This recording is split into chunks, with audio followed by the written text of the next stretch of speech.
un tema que ocurre siempre, está latente entre nosotros, pero bueno, voy a tocarlo de la siguiente manera.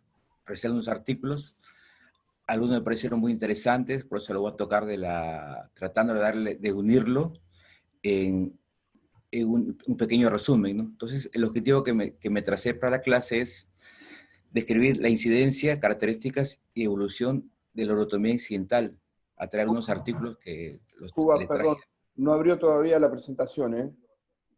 No abrió, perdón. No sé si en tu computadora ya la tienes abierta, pero no lo Sí, compartiste. no lo comparto. No. Si quieres, descomparte la pantalla y vuelve a compartirla. Bueno.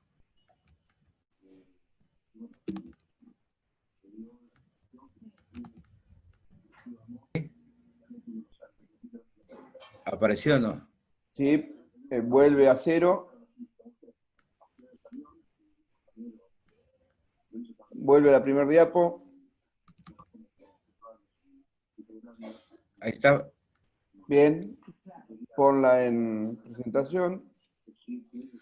Bueno, buen día a todos. Es para compartir una revisión que hice sobre un tema que no es muy común revisarlo, tocarlo, porque ocurre generalmente como una ocurrencia, como es algo frecuente, no tan tomado en cuenta como para hacer una clase.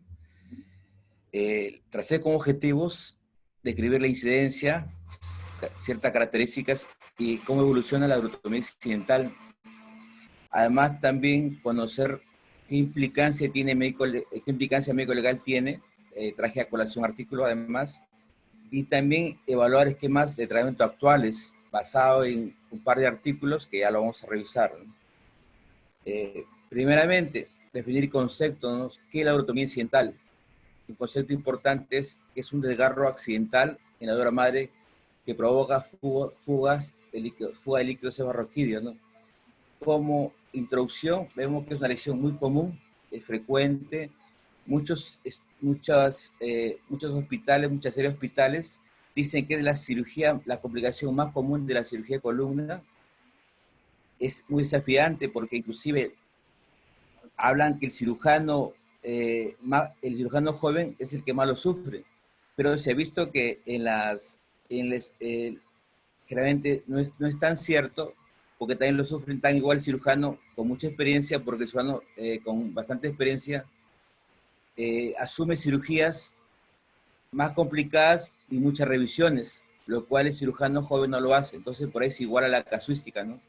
También es una cirugía no intencional de la dura madre y frecuentemente no se va a reportar, frecuentemente queda en quirófano, ¿no? La variación el extremo de la variación es muy largo, algunos de 1 o 0.5% al 17%. Varía según si es primera cirugía, una cirugía de revisión, según el tipo de cirugía, según los niveles y también la edad del paciente, y también son varios factores que vamos a ver más adelante, ¿no? El diagnóstico generalmente es intraoperatorio, por observación directa, tanto por si se observa el desgarro o también se observa el líquido, ¿no? O también puede ser postoperatorio por sospecha clínica y también estudios auxiliares dirigidos eh, a, a, esta patología, ¿no? Acá hablamos sobre algunos artículos sobre la incidencia en algunas cirugías que se están realizando actualmente, ¿no? Que están muy en boga. Por ejemplo, el MISLIF. Hablamos que la incidencia varía del 0.3 al 8.6%. En la cirugía tubular microendoscópica, un promedio de 6.9%.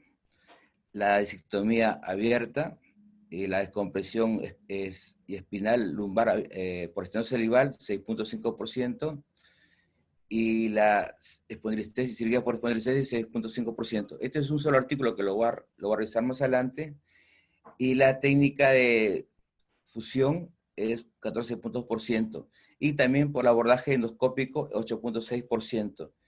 Acá, este artículo lo revisé, pero acá el propósito más que todo es para ver el MISLIF, que más que todo para ver hasta qué complicación tiene cómo se relaciona con la urotomía incidental. Acá también este artículo, como otros, dice que el MISTRIF, la urotomía incidental, inclusive la complicación, tanto haciendo TLIF y haciendo MISTRIF, la complicación, la incidencia de urotomía es igual, es similar. Ahora, acá se ha hablado, en este caso hay un estudio donde se evalúa un cierto número de pacientes, 2.421 pacientes, donde se ven a pacientes que tuvieron una disfunción vesículo intestinal después de junto con asociado con una urotomía incidental, donde dice que la incidencia de garros durales fue 6.9%, que aumentó, dice, que tiene que ver con dice, a más disfunción intestinal, intestino-vesical, se asocia con la urotomía incidental. Entonces, como conclusión, que la urotomía incidental se asocia con mayor incidencia de disfunción vesículo-intestinal.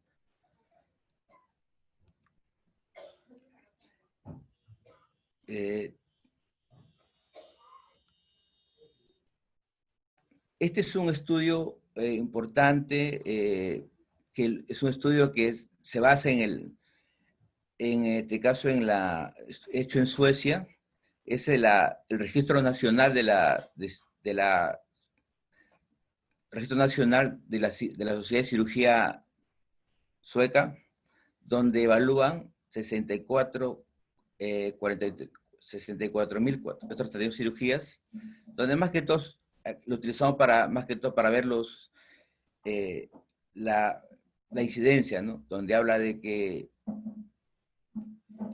una hernia lumbar es 2.8%, la estenosis lumbar es 6.5% y la espondilistosis degenerativa es 6.5%. Este estudio más ellos le hacen la comparación con los índices de calidad de vida, con Ovestre, con otra cosa más, es lo que yo le da más importancia, ¿no?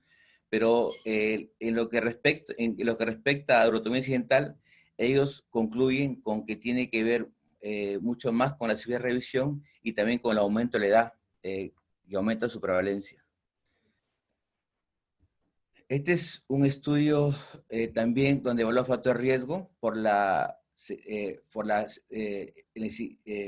urotomía incidental, por la cirugía de fusión, donde digamos de que aumenta a 14.2, donde los factores de riesgo concluyen con que la cirugía lumbar previa y la cirugía multinivel previa también aumenta con la morbilidad, ¿no?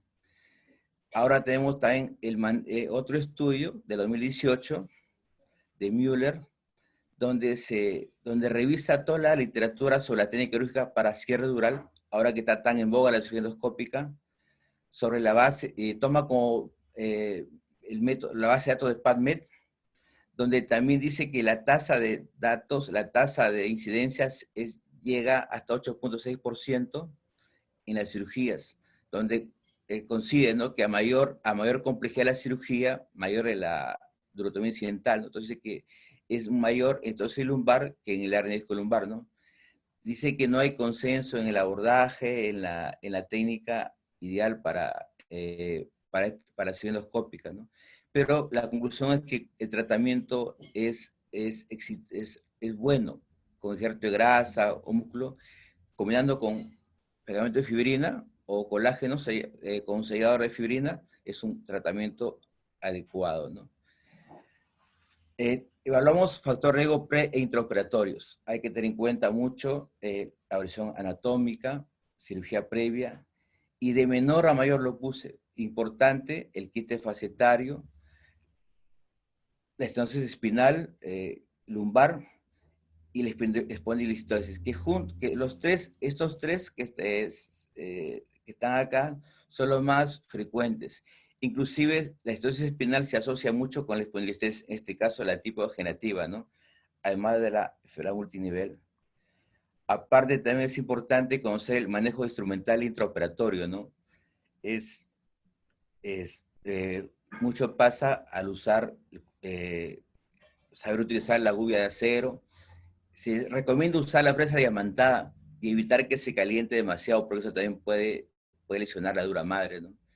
También es bastante importante, es básico planificar para la colocación de tornillos pediculares. Se ha visto que los tornillos pediculares hay muchas lesiones de la dura madre, ¿no?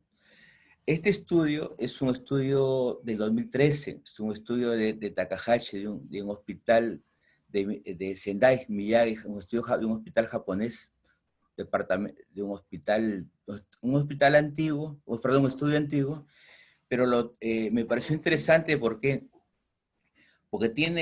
es uno de los pocos estudios que, aparte de evaluar el factor de riesgo, trata de centrarse en ubicar la parte anatómica y avisarnos dónde uno al hacer la cirugía puede lesionar la dura madre. En este caso, el objetivo de este estudio fue evaluar de forma retrospectiva eh,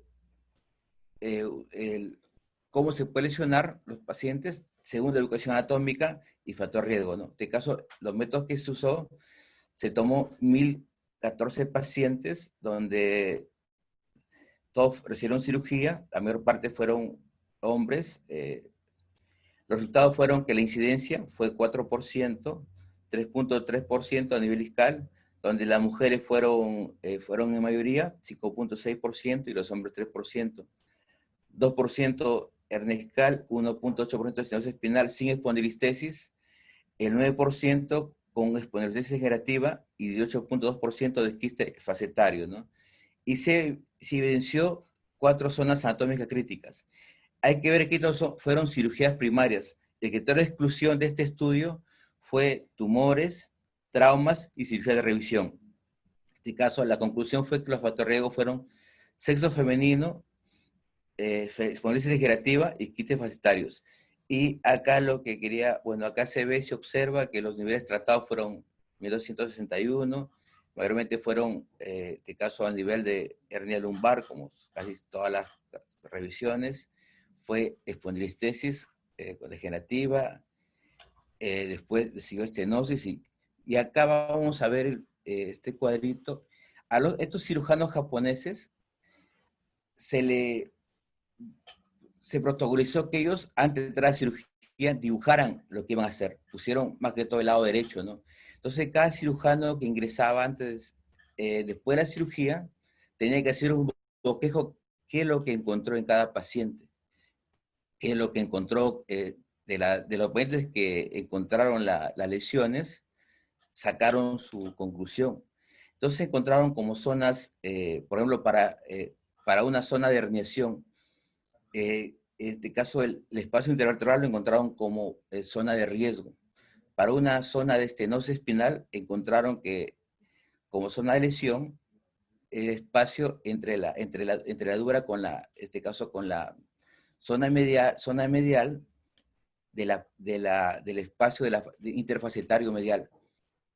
Igual, para el quiste facetario, igual encontraron que la zona de riesgo era la zona medial la zona medial de interfacetaria. Pero además, ellos también hablan de que cuando es fundamental cuando se levanta, en este caso el ligamento flavo, el ligamento amarillo, el ligamento se despega de la dura, ahí se despega en este caso con la Harrison, es un factor de riesgo. Entonces ellos prácticamente encuentran 4 zonas críticas en la cirugía, ¿no? En este caso, la zona para la espondilistesis, en este caso que es la zona medial de de las facetas, la zona para el canal estrecho, en este caso hablamos de la zona marginal inferior de la lámina y la zona superior de la lámina subyacente, y también la zona interdiscal. El diagnóstico, sabemos que es clínico. En este caso hablamos de diagnóstico cuando ya está el diagnóstico clínico, cuando le encontramos la la anatomía incidental, la resonancia, más que todo usamos el T2, y la beta-2 transferrina, que es una molécula que se evidencia en laboratorio, se hace por extracción. Ahora vamos a tocar un poco el tratamiento. El tratamiento lo traté de recopilar lo que se hace en general, lo que tratamos de hacer, y después le traje un artículo del 2019, donde trata esto de ordenarlo, de protocolizarlo, hacer comunes. Entonces, acá vamos primero a tratar cómo tratamos en general. Primero, reparación directa, vemos si queremos tratarlo, por ejemplo, cuando estábamos nosotros, se usaba el depender primero ubicarlo, si el trazo es recto, suturarlo, en Bongostán, Surgicel, ¿no? Entonces, tratar de reducir la presión de flujo del líquido cefalorraquídeo. Acá también encontré que se usa la acetosalamida, que ingresé a PubMed y no hay estudios que este diurético, estudios concluyentes que este diurético tenga efecto real, ¿no? El paciente, el reposo en cama, que también es contradictorio. Hay pacientes que han estado 24 horas en cama, otros 72 horas, y no aboga dice que 24 es igual que 72 horas, ¿no? Incrementar la presión fluido peridural, sirve vaciar la presión, parche de sangre epidural, que también serían buenos. Entonces acá, este es Papavero, es un hospital, una clínica de columna de Hamburgo, propone los 10 pasos. Entonces este cirujano alemán viene trabajando desde 2010, inclusive tiene un estudio, un artículo que es más didáctico, que de 2015, donde evalúa una técnica de operatoria en 10 pasos para durotomía incidental, donde estudiaron 4.020 cirugías, donde comparó la técnica individual usada por cada cirujano de columna. En este caso ellos se basaron en 6 cirujanos de columna y 2 neurocirujanos. Entonces, según ellos, protocolizaron, encontraron de las 420 cirugías que la durotomía incidental fue 4.4%, donde 1.7 fue la disectomía por hernia, 3.6% estosis espinal y 14.5 llegó a la cirugía de revisión. Entonces, ellos vieron que las 195 en las 127 cirugías primarias y las cirugías de revisión, que fueron 68, comparando las cirugías que se hacían con la técnica individual, llegaban en una sola etapa al 90%, las primarias. En cambio, las cirugías, siguiendo los 10 pasos, que ellos incluso esa cirugía lo estaban usando como una regla, como una formación en la escuela de columna ya, lo están usando desde 2010 como digamos, como una parte de su formación. Ellos han llegado a ver de que el 100%, haciéndolo en forma ordenada, escalonada, sistemática, no tienen ninguna complicación. Todos los pacientes, incluso en este estudio, llegan 13 pacientes derivados para revisiones. Y todos los pacientes que llegaron a hacer el tratamiento con los 10 pasos, todos tuvieron éxito. Entonces, este estudio propone el estudio que es BIRDOP-INDI, ¿no? Con siglas americanas. Entonces, este estudio propone 10 pasos, ¿no? De los cuales ellos hablan, lo más importante para ellos son, más que todo, ellos dicen, los 3 pasos más importantes son el cierre dural, el parche externo y recordar los 10 pasos. Yo por ahí lo que me pareció más interesante, la remoción ósea, donde uno tiene que ver todo el desgarro dural, la inspección intradural, redireccionar o reposicionar las fibras caudales. En este caso, uno tiene que ver también, puede ver también estructuras neurales, realizar un parche interior que lo vamos a ver, el cierre dural, que tengo ahí imágenes, el parche exterior, la manera de Valsalva, el colgajo muscular epidural pediculado, eh, que también es importante, sería multicapas y drenaje lumbar externo. Ojo, que esto no necesita cumplirse, el mismo artículo también lo dice, no es necesario tampoco cumplirlo paso por paso exactamente. Puede que sea necesariamente solamente 2 o 3 pasos, ¿no? Según el paciente, según la complejidad, ¿no? Pero es importante seguir este protocolo en forma ordenada para poder dar un tratamiento sistematizado y evitar seguir con el desorden que a veces uno, no, yo lo hago así, yo no lo hago así. Entonces, con eso creo que podríamos poco a poco ir dejando de, como ellos mismos dicen, ¿no? Dejar hasta cierto, de que cada uno quiere hacer lo que, digamos, se le encante. En cambio, si seguimos un protocolo, podríamos reducir esta complicación que tiene cierta frecuencia, cierta importancia, ¿no? El primer punto, ¿no? Es importante, dice que para ellos es la causa más común de cierre fallido, donde, ¿qué pasa con la remoción ósea? Siempre, a veces, uno no ve la lesión. Inclusive acá se observa en las láminas de que el lado amarillo, uno se circunscribe a que la lesión está en esa zona. Y uno se tiene que ir liberando hasta más allá. Y acá se descubre que la lesión, no tengo puntero, pero la lesión está más en la figura C, hacia la izquierda, o sea, donde sale prácticamente, se tendría que liberar para poder observar dónde está el fragmento óseo, para poder ver dónde está la lesión, ¿no? Inclusive porque sabemos que esa lesión ósea puede, puede ser causante de una fístula posterior, ¿no? Que dé problemas para una cirugía de revisión más adelante. El segundo paso, inspección intraoral. Eso es más que todo cuando son lesiones traumáticas durales, no es frecuente, ¿no? Donde puede quedar pequeños fragmentos óseos o hematomas, ¿no? Que también hay que limpiarlos. Es frecuente, se lacera con fresa de corte, a veces hay que suturar con hilos más delgaditos, inclusive sellar con fibrina, ¿no? La idea es ubicarlo bien y sellarlo, ¿no?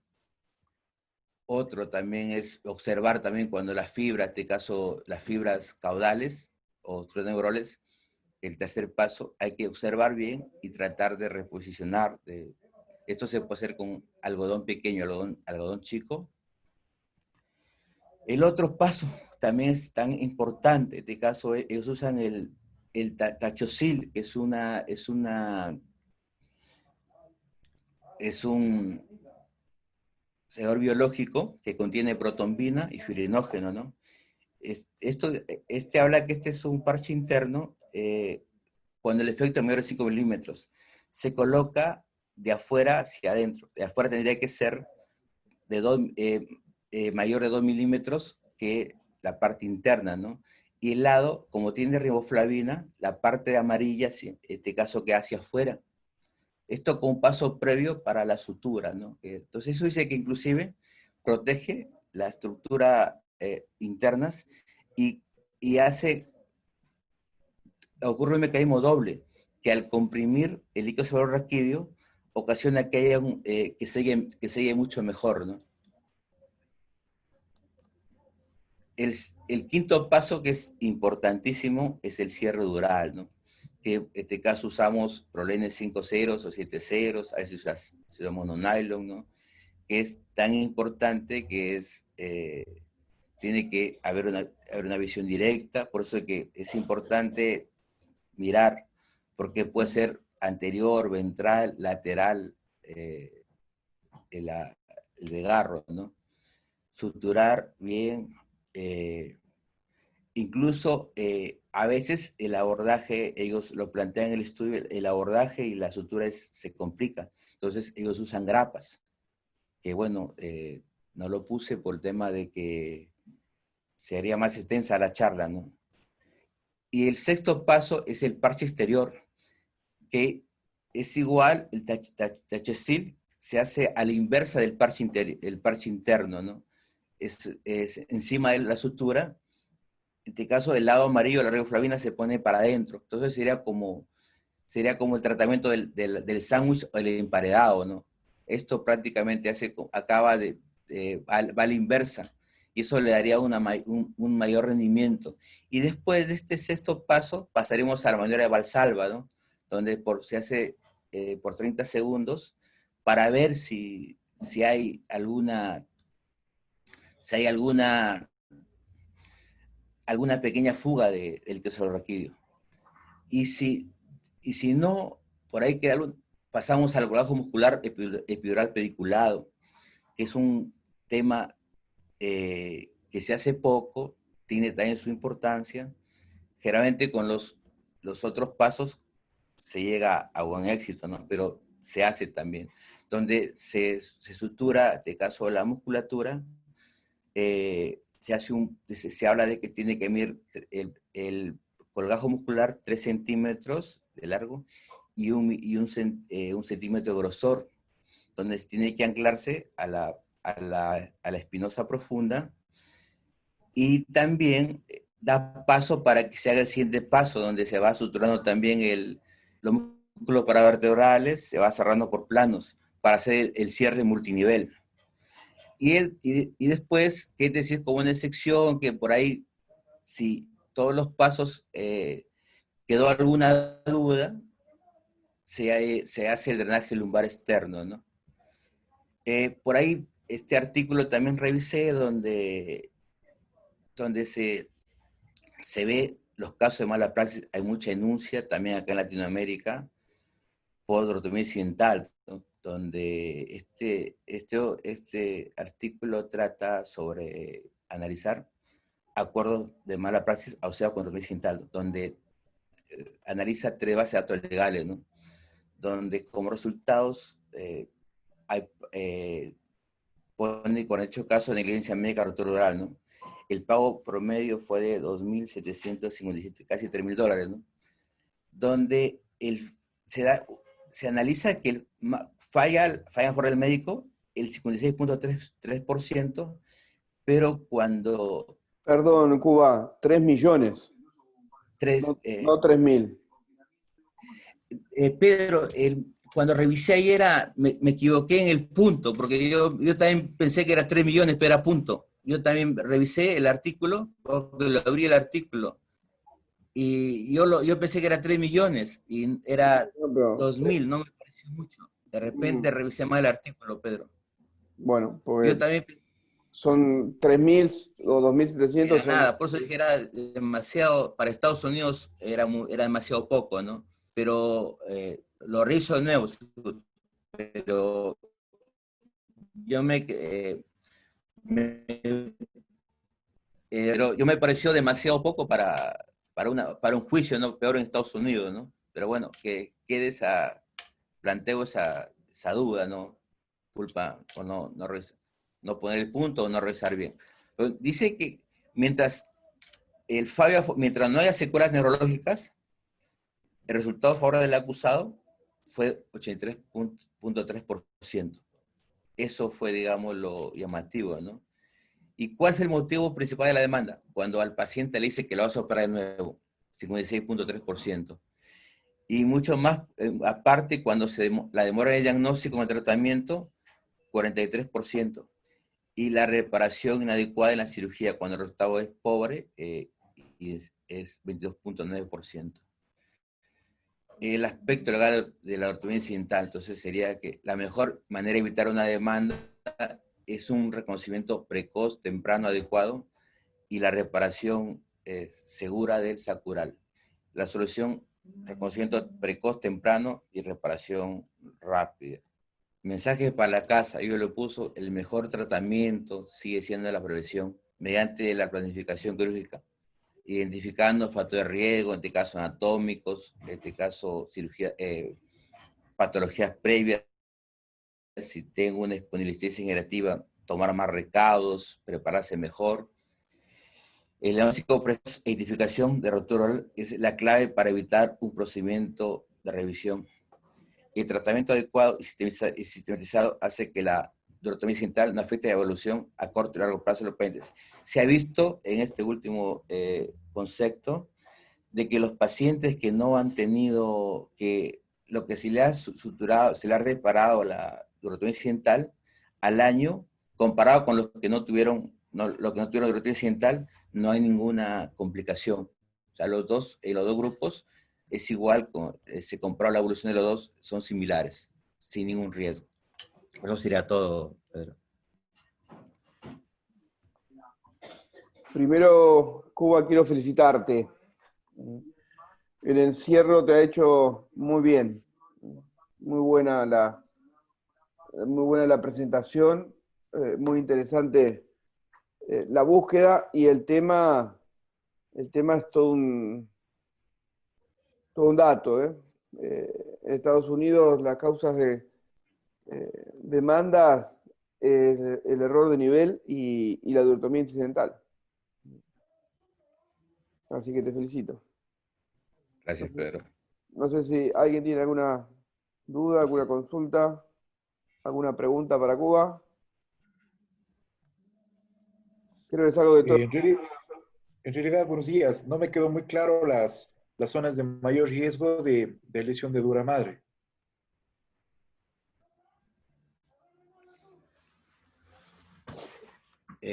Ahí en la zona, es en el abordaje. Cuando estás trabajando, en este caso, ahí lo puse el lado derecho. Por ejemplo, cuando estás en el abordaje, cuando vas más que todo a nivel de la lámina, ¿no? Cuando estás haciendo la laminectomía, estás cerca del disco.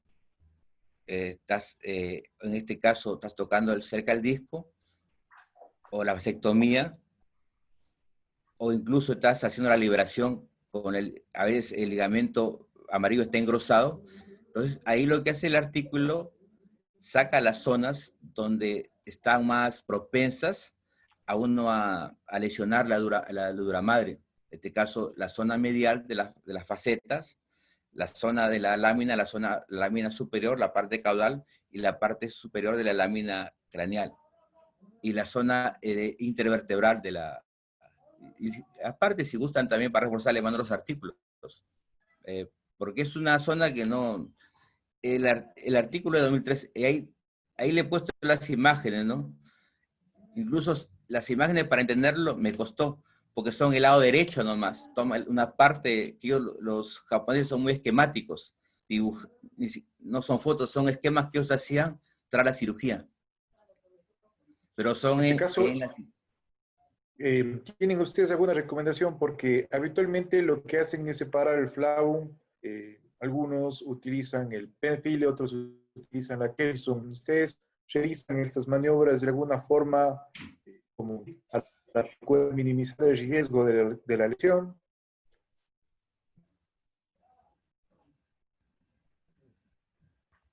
Sí, Separando el flavum de la dura. sí, el momento crítico, el momento más crítico creo que es el primer ingreso al conducto. Entonces, siempre hay que trabajar sobre el borde superior de la lámina de abajo, que el ligamento amarillo se inserta ahí. Entonces, una vez que lo liberamos, hay que tratar de despegarlo, o bien con una espátula, o con extremo cuidado con la Carson. Siempre, yo hago mucho hincapié en eso. Cuando colocamos la Carson, el segundo paso inmediato es alejar la punta del conducto, ¿sí? Para correr menos riesgo de lesión. Y una vez que tengo un ingreso, yo trato de acompañarme con algodón con cola. Por eso, en la patología degenerativa, el ligamento amarillo puede adherirse al saco. Y ahí es donde lo rompes con la espátula si está si es muy, muy delgada y tiene filo, o por tratar de despegarlo y hacer fuerza, y obviamente mucho más con la carne. Entonces, con el algodón con cola voy haciendo un despegue, y empujando el saco hacia abajo con algo que es bien romo. Y a veces hasta le molesta al paciente, porque estoy ocupando obviamente más espacio de lo que ya tenía ocupado, pero me da mayor tranquilidad a no lesionarlo. Que igual, es como dijo Juba al principio, esto se cree que es una patología del novato, o es un evento adverso del novato, y no, nos puede pasar a cualquiera. Y cuanto más estrecho el canal, más posibilidades de que suceda. Y en los más experimentados son por las reoperaciones. Cuanto más número de reoperaciones tienen, más fibrosis y obviamente más riesgo de llevar el saco por delante y lesionarlo. Mi sugerencia siempre es tener, en estas cosas el mejor ayudante es el algodón con cola. Porque si lo colocamos bien, no nos tapa, no se mueve, no se distrae, no habla y hace su cometido, separar el saco. Hola, buen día. ¿Cómo andás, Alfredo? Bueno, sabe que yo hablo en la cirugía, no me quedo callado, pero es bueno. Aparte, el algodón va a estar separándome de donde yo estoy viendo. Y el mejor ayudante no alcanza a tener el mismo punto de intención de vista que puede llegar a tener el cirujano. Entonces, coloco el algodón donde yo quiero que me separe. Y luego ir trabajando con distintos tamaños de Kerrison. Empezamos con una chica, empezamos una de 2 o de 3 milímetros. Y luego que ya vamos ganando espacio, ahí podemos seguir trabajando con una de 5, de 6 o de 8, y luego cuando vamos al receso de nuevo bajamos de tamaño, porque ahí vuelve a estar la compresión. Pero bueno, son cosas que suceden. No sé, Alfredo, tu experiencia con la durotomía incidental. Sí, lo que decís, mientras más pegado es peor. Y las post-op es lo que esperás. Ya vas con parche y sellador y estás pensando en que seguro que se te puede llegar a romper. Lo que hago yo, si está muy pegado en la parte del saco arriba, no lo toco. Prefiero ir de lo más sano a lo enfermo siempre.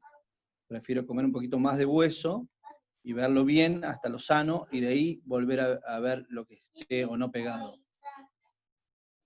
Sí, que si queda, a ver, si el saco queda libre, que luego de la liberación gana su tamaño, por más que quede un fragmento de ligamento amarillo adherido o de fibrosis postquirúrgica adherida, mientras que hayamos logrado la liberación, uno a veces hay un antiguo refrán que si el quirófano fuera mío, yo lo haría inscribir, lo haría pintar en cada una de las paredes y en el techo. Y creo que es el mejor consejo que en toda la cirugía estoy esperando que me haga el ayudante, que es los perfectos enemigos de lo bueno.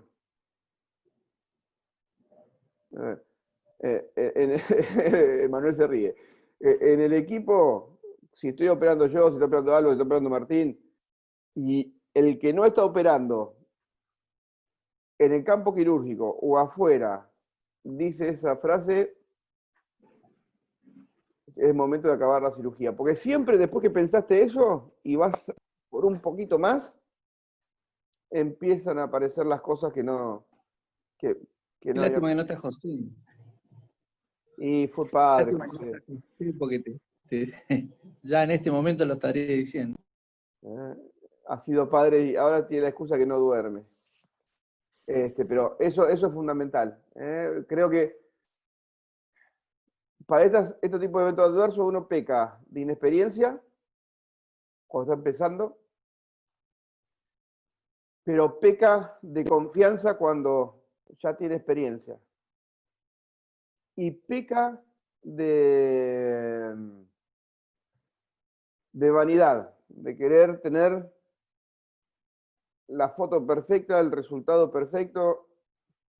Lo perfecto es enemigo de lo bueno. Y peca de confianza.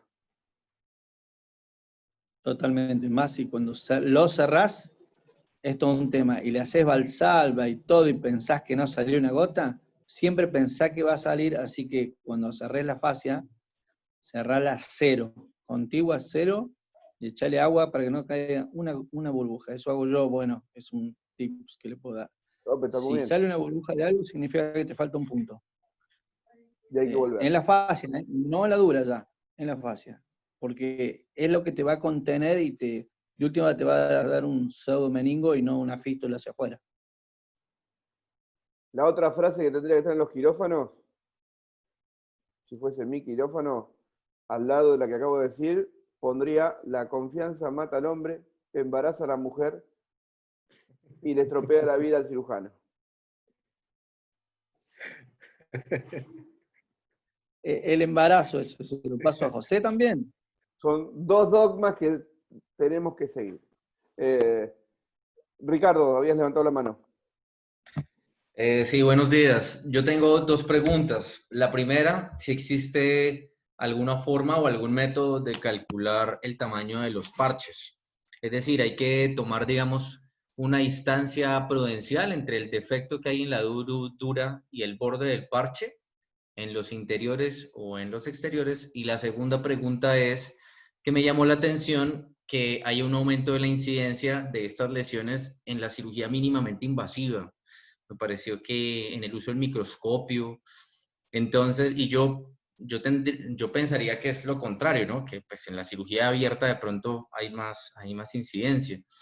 Entonces, es recomendable, digamos, en estos casos que se utilizan estas cirugías, que se utiliza microscopio, pues hacer la misma reparación con el microscopio, visualización directa, de pronto es cómo es el protocolo. No, ahí hay que diferenciar 2 cosas, Ricardo. Sí. Que hagas microdisectomía, o sea, que utilices el microscopio o que utilices cualquier magnificación, no es sinónimo de mediante invasivo. Mi discusión con los neurocirujanos siempre es: no, yo hago microdisectomía. Ajá, y lo han visto los chicos. Ajá. Le digo, y para ver con el microscopio, ¿cuál es la incisión? 5 centímetros, para una hernia de disco, para un nivel. Eso no es mínimamente invasivo. Microscopio, sí. Yo sin aumentación, y creo que tanto Cuba como Manuel me han sufrido, sin magnificación, mis disectomías son de 1 centímetro de piel, 1,5 centímetros. El único que veo soy yo. Eso es mínimamente invasivo, o mínimamente agresivo, porque separo el músculo. Entonces, que utilicemos magnificación no es sinónimo de mínimamente invasivo. Correcto. Obviamente, si tenés una durotomía incidental y tenés una magnificación, la que sea, vas a poder constatar bien lo que nos explicó Cuba, de dónde a dónde va la lesión. Y magnificando es más fácil dar puntos seguros, y vas a poder evaluar si en ningún punto, sin querer, tomas una raíz, o un filete nervioso, más que una raíz, que es uno de los eventos adversos del cierre de la duotomía.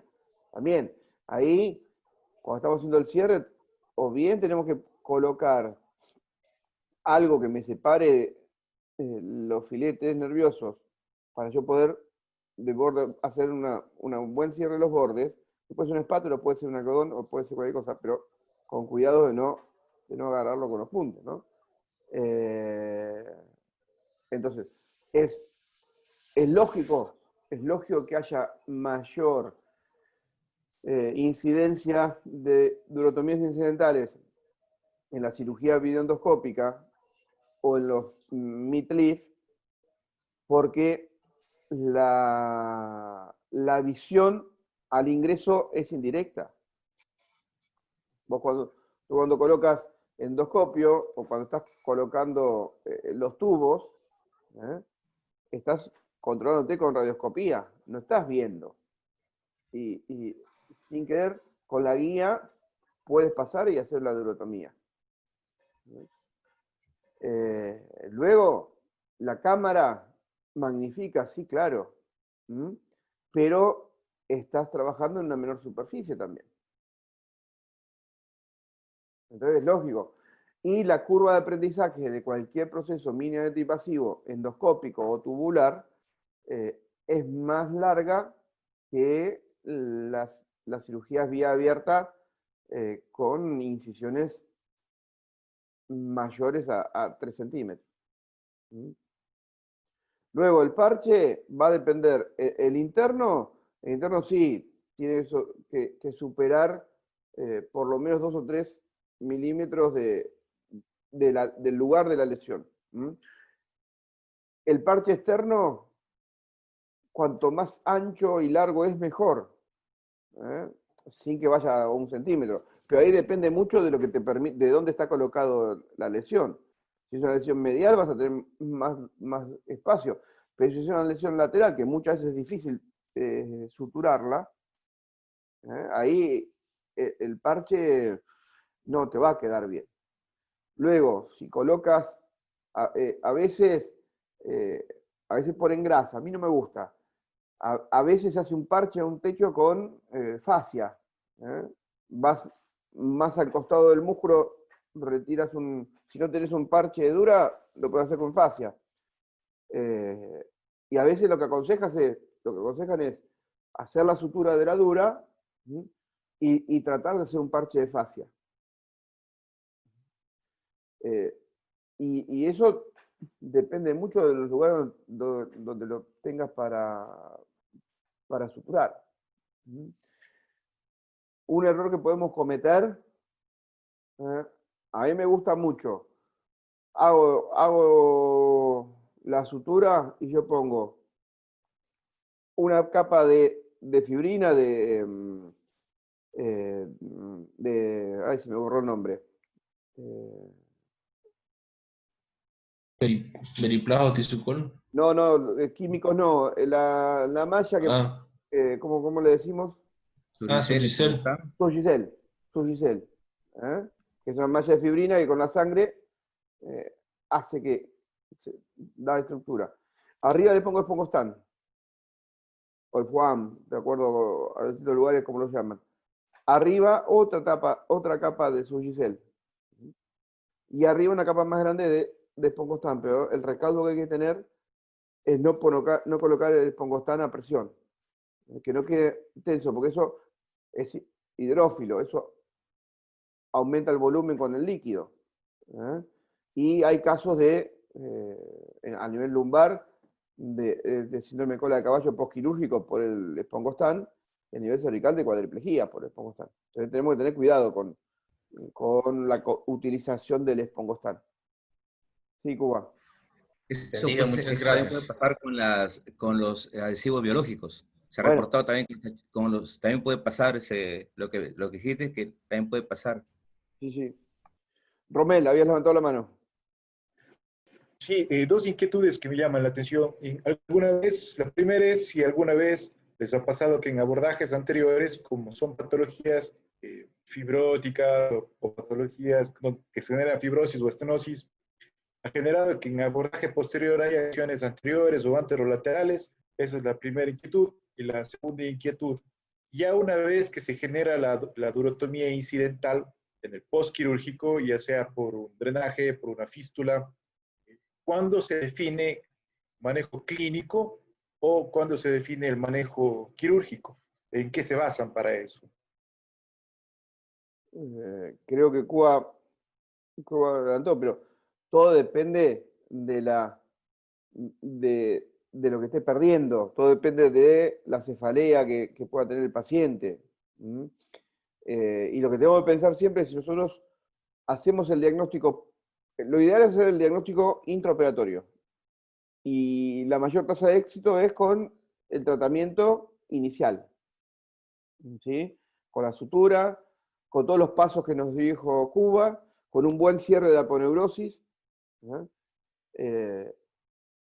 Y ahí un tema para discutir es la utilización o no de un hemosuctor, de colocar un drenaje. Si hacemos el diagnóstico, a veces no pierde nada y cuando el paciente, y no nos dimos cuenta y quedó una espícula ósea y cuando el paciente empieza a deambular o tose o va a defecar, el aumento de presión hace que esa espícula que se nos pasó desapercibida haga la lesión y puede filtrar por la herida. Ahí creemos que hay que ir a tratar de cerrar la herida, a pesar que sea una de las causas de aumento de las tasas de reclamos judiciales, porque el paciente toma conciencia que algo no anduvo bien. Entonces, ¿por qué digo que hay que ir a tratar de solucionarlo? Pues si nosotros no lo tratamos, eso sigue perdiendo, lo más, y no cerramos tan estricto porque no teníamos el desgarro, lo más débil que es la herida, que todavía no cicatrizó. Y todo líquido que se acumule, que haga presión, que empiece a salir a drenar por la herida, va a terminar siendo una fístula. Ese drenaje de líquido cefalorraquídeo, esa maceración de los bordes de la herida, vamos a tener más riesgos de infección. Si tenemos una infección postoperatorio en un sustrato de un desgarro dural, la consecuencia casi inmediata es una meningitis. Entonces,